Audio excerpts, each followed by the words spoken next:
Sumqayıt şəhəri 10-cu mikrorayon bina 15-də Abşeron City'nin sakinlərindən ajansaza şikayət daxil olub və onlar bildirirlər ki, ərazilərində çox rahat yaşadıkları bir anda gecə ilə gəliblər, bayram günündən başlayıblar evlərinin qarşısını zəbt eləməyə və orada meyvə bazarı tikilir. Sakinlər artıq bununla bağlı dövlət strukturlarına rəsmi müraciətlə ünvanlayıblar və məsələ bundan ibarətdir ki, sakinlər deyir ki, yəni bizim ərazimizi niyə zəbt eləyirlər, nə üçün burada bax belə konstruksiya quraşdırılır və videoya baxanda görəcəksiniz ki, konstruksiyanı quraşdırıblar və birinci mərtəbədə blokun qarşısı kəsilib, eyvana bitişdiriblər. Eyni zamanda həmin konstruksiyanın altında böyük bir su çəni var. Su çəninin üstü bağlanıb, ətrafını qazıblar, binanın yan yörəsini qazıblar və orada iki binanın arasında insanların rahat gedib gəldiyi kiçik bir küçədir və o küçəni də zəbt ediblər. Nə də orada bir bazar olsun. Yəni bu sakinlərin nə üçün problemini bax belə qabardır, onlara problem yaradırsınız daha doğrusu. Nə istəyirsiniz sakinlər? Nə üçün sakinlərə əlavə problemlər yaradırsınız?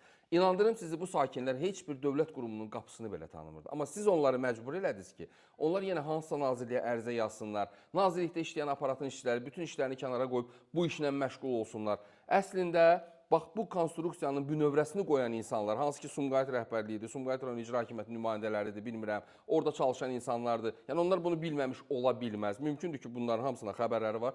Məhz onlar bu bünövrəni qoymaqla, bax o ərazidə, Sumqayıt şəhəri, 10-cu mikrorayon, bina 15-in ərazisində gələcəkdə qarşısının alınması mümkün olmayan hadisələrin bünövrəsini qoymusunuz. Burada insanların can bazarından söhbət gedir. Orada hər hansı bir qəza baş versə, fövqəladə vəziyyət baş versə, yanğın baş versə, əraziyə avtomobil girə bilməyəcək. Niyə imkan vermirsiniz ki, insanlar rahat evində, rahat oturub yaşasın? Yəni məcburdurmu onun balkonunun, eyvanının önünü kəsəsiz, ona problem yaradasınız, oranı qazasınız, tökəsiz? Yer mi yoxdur Sumqayıtda? O boyda ərazilər var. Niyə gəlib insanların rahat yaşadığı yeri mütləq bir çubuq salırsınız, narahat eləyirsiniz? Niyə insanları dövlət strukturlarına müraciət eləməyə, dövlətin qurumlarını əlavə işlə məşğul olmağa yüklüyürsünüz? Nədir sizin məqsədiniz? Yəni bunu eləməkdə məqsəd nədir? Mənim üçün çox maraqlıdır. Mən istəyirəm ki, izləyicilər, sakinlər bu videonu bizim Instagramdan, TikTokdan paylaşsınlar, bizim sayta daxil olsunlar, xəbəri oxusunlar, orada geniş yazmışıq, xəbəri paylaşsınlar ki, bu səs çatsın hər yerə.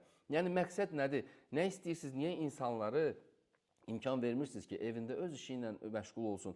Nə üçün axı vətəndaş yersiz bir məsələlərlə bağlı gedib dövlət strukturları ilə üzgöz olmalıdır? Yəni sizin elədiyiniz məsələ dövlətin qurumlarını, rəsmi qurumlarını problemlərlə üz-üzə qoymaqdan başqa bir şey deyil. Kimsə pul qazanacaqsa, niyə bu addımları atırsınız? Lazımdırmı? Bax, o videoda gördüyünüz görüntülər doğrudan da yaxşı hal deyil axı.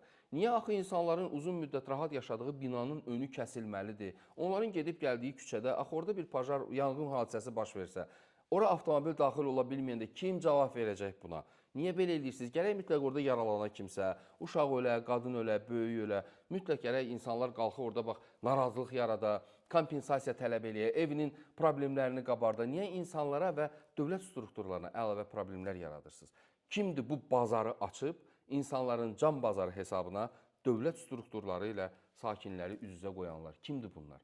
Məqsəd yönlü şəkildə edilən bu addımın kökündə nə dayanır? Sizin gördüyünüz bu işin gələcək hansı məqsədlər üçün planlanmış addım kimi qiymətləndirmək olar? Mən çox xahiş edirəm ki, bu videonu, bu materialları paylaşın və o insanlara kömək edin. Onların durduq yerdə evlərinin qarşısında baş verən bu xaosun qarşısı alınsın.